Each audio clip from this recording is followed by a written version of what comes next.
ആഴത്തിലുള്ള വെറുപ്പോ ആഗ്രഹമോ ബാക്കി വെച്ച് ഒരാൾ ഈ ഭൂമി വിട്ടുപോയാൽ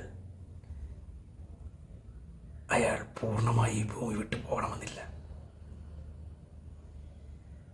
അയാളുടെ ആത്മാവ്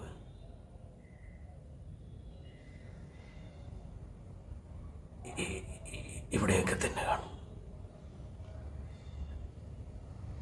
അയാൾ ഉപയോഗിച്ചിരുന്ന സാധനങ്ങളിലൊക്കെ അതിൻ്റെ സാന്നിധ്യം ഇപ്പോഴും ഉണ്ടായിരിക്കും.